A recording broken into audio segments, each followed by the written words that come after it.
Les amis, bien le bonjour. Si vous regardez mon parcours idéologique ces dernières années, j'ai un peu changé sur une chose. J'ai changé sur le port d'armes aux États-Unis. Au départ, j'étais assez pour. Je trouvais que les pères fondateurs des États-Unis avaient une très bonne idée de permettre aux Américains de s'armer parce que tout simplement, on regarde ce qui se passe en Europe au cours de l'histoire. Quand on a un peuple désarmé face à un État armé, hein, ça donne les années 39-45, hein, quand un État décide de se retourner contre le sans-peuple.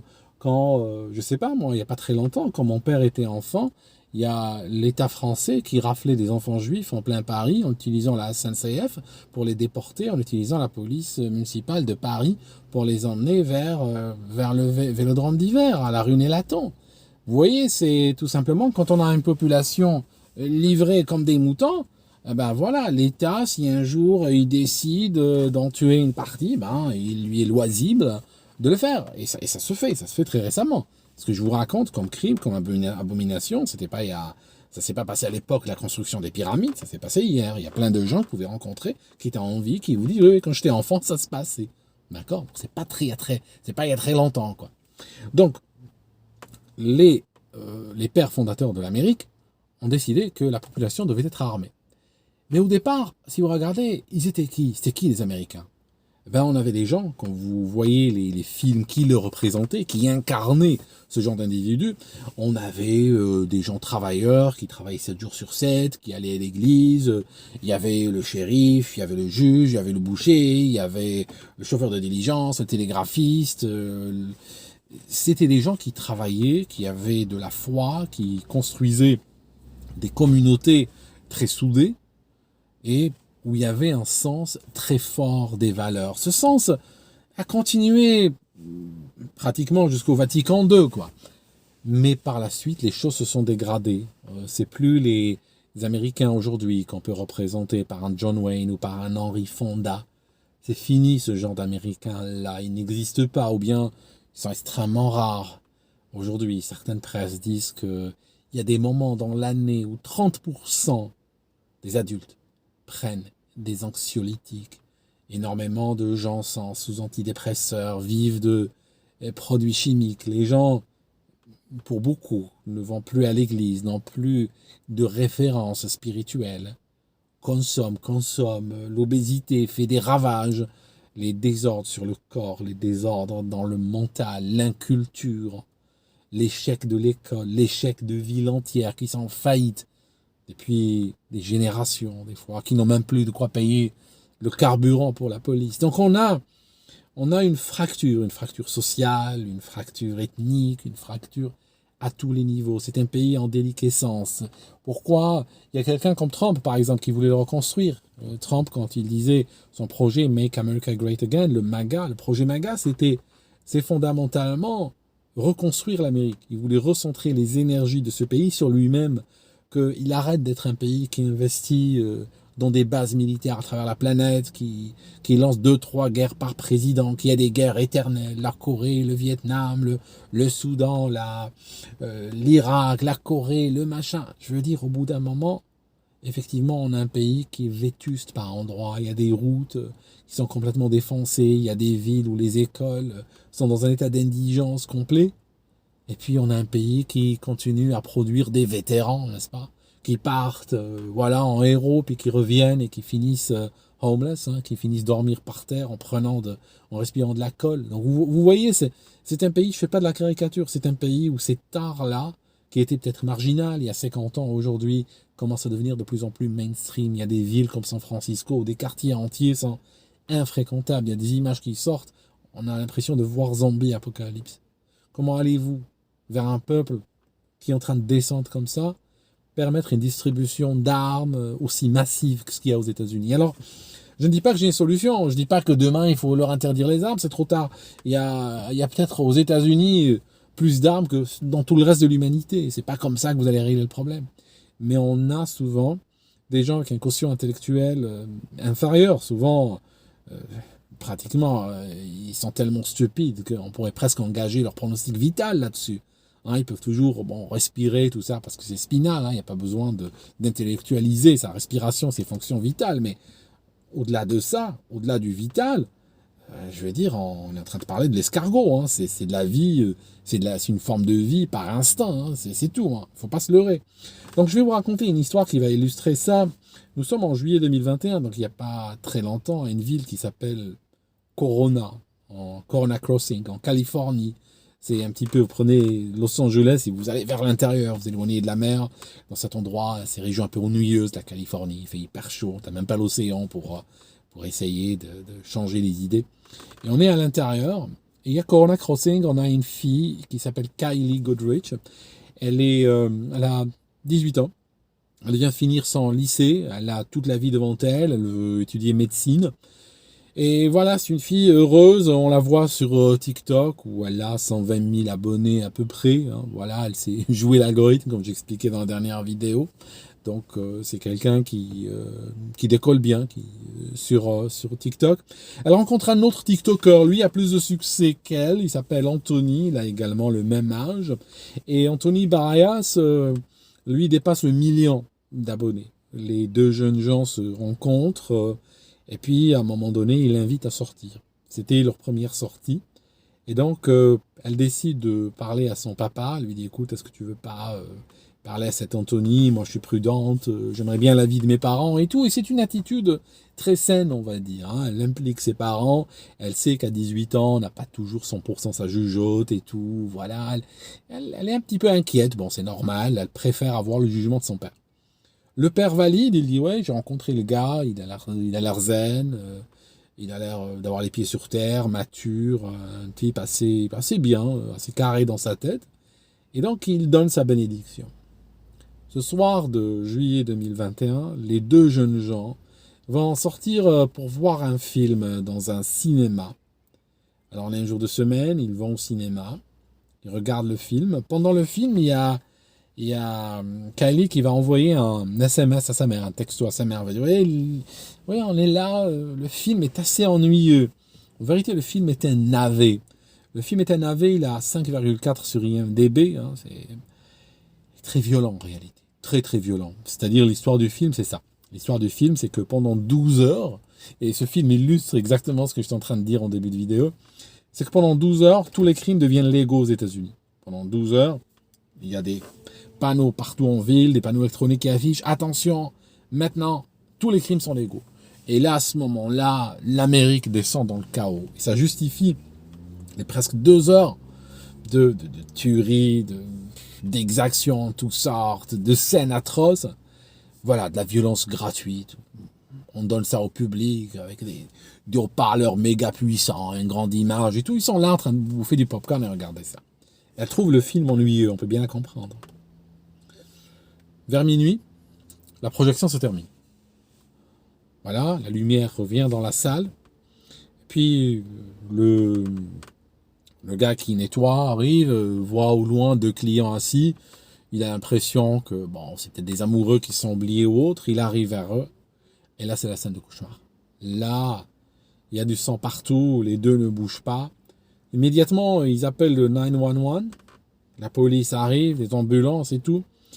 Alors la fille, elle est prononcée morte sur scène. Elle a reçu une balle dans la tête, hein, GSW, comme ils disent dans leur rapport. Et puis, elle est refroidie, il n'y a rien à faire. Le jeune homme, Anthony Barayas, a reçu une balle à travers l'œil, une balle dans la tête. Et puis, il est entre la vie et la mort. Ils vont le préparer, l'envoyer vers l'hôpital en urgence absolue, pronostic vital bien engagé dans un coma profond. Et puis, la police commence à enquêter. Alors, rapidement, ils comprennent qu'ils ont été attaqués par une tierce personne, parce que tout simplement, il n'y a pas d'armes sur site, il n'y a pas d'armes sur les lieux, donc ils n'ont pas pu s'auto-flinguer, il n'y a pas d'armes. On commence à essayer d'investiguer comment ça se fait qu'un tel crime a été commis en public. Alors l'idée qu'ils vont caresser au départ, c'est que vu que le film, il y a des flingages dedans, et il y en a dans ce film, il n'y a que ça, pratiquement tout le long.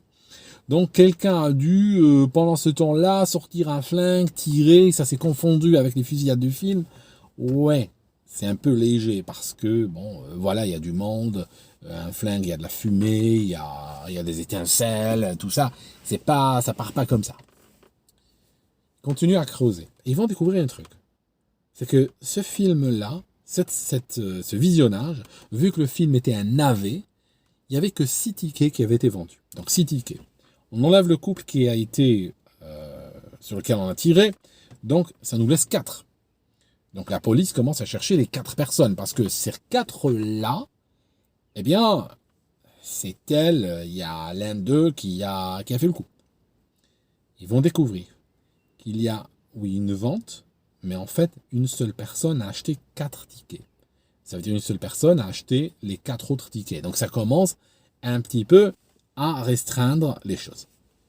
Sur ce, alors qu'ils sont en train de chercher à loger cette 4e personne, enfin cette personne qui a acheté les tickets, ils reçoivent un appel téléphonique. Nous sommes 24 heures après le crime. Et là, on a un appel d'un homme paniqué qui dit qu'il y a des gens qui veulent le tuer et des gens qui le poursuivent. La police envoie des véhicules et ils arrêtent un type. Il s'appelle Jiménez, il s'appelle Joseph Jiménez. Il a 20 ans. Il est complètement paniqué. Il a un flingue en main et il dit qu'on veut le tuer. La police l'arrête, prennent le flingue, regarde. Il y a des cartouches qui ont été tirées. Il faut analyser comme ça parce que il faut un rapprochement, hein. C'est une ville assez tranquille, il n'y a pas grand-chose qui se passe. Or, ils ont un flingage la veille, et là, il y a un type bizarre qui court dans tous les sens avec un flingue en main. Ils font une sorte de rapprochement, mais au début, c'est juste intuitif.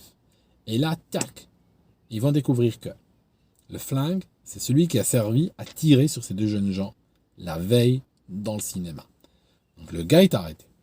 Deuxièmement, c'est lui qui a acheté les tickets. Ils vont arrêter ses amis aussi. Alors les amis vont raconter une histoire bizarre qui peut-être tient la route, peut-être pas. Ils disent ceci. Ils disent oui, nous sommes partis au cinéma. Nous sommes rentrés pour regarder le film. Durant le visionnage, Joseph Jiménez est sorti en courant. Il est revenu avec un flingue. Les amis, quand ils ont vu le flingue, ils se sont dit, le mec, on ne sait pas trop ce qu'il y a dans sa tête. Ils l'ont laissé, ils sont partis. Ils ont dit, écoute, on va aux toilettes, tout ça. Ils l'ont laissé, il est parti. Ils sont partis. C'est tout. Et le lendemain, ils ont appris par les médias que 2 personnes ont été flinguées dans ce cinéma. Alors, le gars a raconté, il a avoué, parce que ce qui se passe, c'est que quelques jours plus tard, le jeune Anthony Barayas est mort. Il ne s'est jamais réveillé de son coma. Et les médecins ont décidé de le débrancher. Son cerveau était éteint, encéphalogramme plat. Donc, il est mort lui aussi. Ça nous fait donc 2 morts. Le Jiménez a décidé d'avouer, mais voilà ce qu'il a raconté. Il raconte qu'il est schizophrène, que 9 mois avant cette histoire, il a été diagnostiqué de schizophrénie. On lui a donné des médicaments, mais il a cessé de les prendre. Et il sentait qu'il y a des voix qui lui parlaient dans sa tête, et il se sentait menaçant et menacé, il devenait parano. Et à ce moment-là, dans ce film, alors il est probablement un peu détraqué aussi, même s'il veut jouer ou surjouer cette carte pour essayer d'échapper peut-être à des poursuites, mais en réalité, il est aussi détraqué, mais il est aussi une crapule. Hein. L'un n'exclut pas l'autre. C'est pas parce qu'un type est détraqué qu'il peut pas être une crapule. Hein. D'ailleurs, souvent, ça marche ensemble. Hein. Beaucoup de crapules, même ceux qui n'arrivent pas jusqu'à ces extrémités, mais qui vivent en société, sans en case en moins là-dedans. Jiménez avoue, et il dit qu'il était dans ce cinéma et que voilà, la mayonnaise lui est montée à la tête, il a tiré sur ses gens parce qu'il a pris peur. Le problème, c'est que les voix qui lui ont parlé, elles lui ont dit aussi de voler le porte-monnaie de la gamine, parce que Kylie, qui a été tuée, eh ben, il lui a volé son porte-monnaie, le porte-monnaie a été retrouvé chez lui. Alors on peut imaginer que, regardant ce film avec des scènes particulièrement atroces, il a commencé à tuerie après tuerie, ça a commencé peut-être à réveiller en lui des instincts complètement bizarres, et des paranos enfouis et tout ça. Il a donc pris ces 2 personnes qui étaient assises devant lui, entre lui et l'écran, il les a prises peut-être pour des participants à ce film. Ces personnes sont au milieu d'un film plein de tueries, et finalement, quelque part, elles vont commencer à en faire partie. Parce que soudainement, en termes d'effet spécial, littéralement, il y a ce Jiménez avec sa tête de détraqué qui surgit devant eux, flingue en pogne. Et la seconde d'après, il commence à tirer. Donc, voilà ce qu'il va déclarer, lui, pour sa défense. Il dit, je suis fou, c'est tout.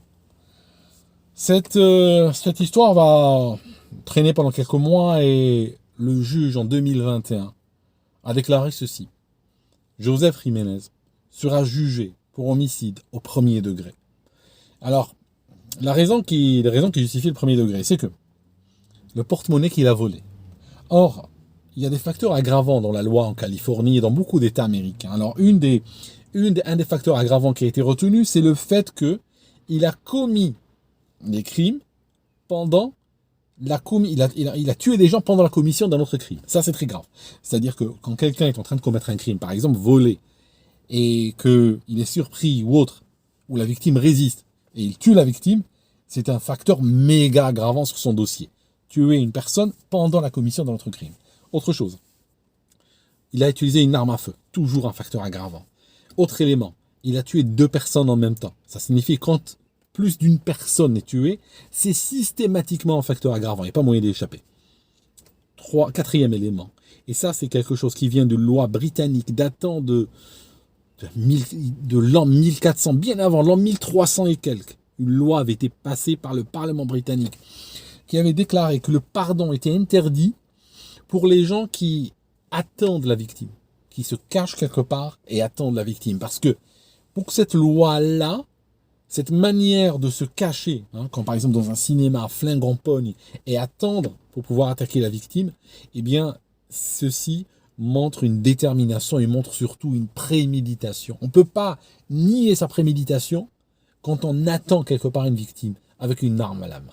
Donc ces 4 éléments ensemble ont fait qu'il y a eu un cas très solide pour du premier degré. La culpabilité ne fait aucun doute. Il risque la peine de mort. Alors, pour la peine de mort, il y a tous ces facteurs aggravants que j'ai cités. Il y a plus aussi le degré de cruauté. Le jeune homme a été flingué à travers l'œil. Il a mis des jours pour mourir. Donc là, la cruauté est garantie. Et la seule carte qui lui restera pour essayer de sauver, d'échapper à l'échafaud, c'est de jouer là, à la folie, la schizophrénie, etc. Mais à mon avis, ce genre de cartes ne vont pas très loin. Parce que schizophrène, c'est pas non plus permis de tuer. Donc voilà mes amis. En tout cas, vous pouvez être sûr qu'aux États-Unis, il va pas voir la lumière du jour de sitôt. Ce gars, il sortira jamais de prison. Ça ne va jamais arriver. Ça. Merci d'avoir regardé cette vidéo jusqu'ici et on se voit dans une prochaine.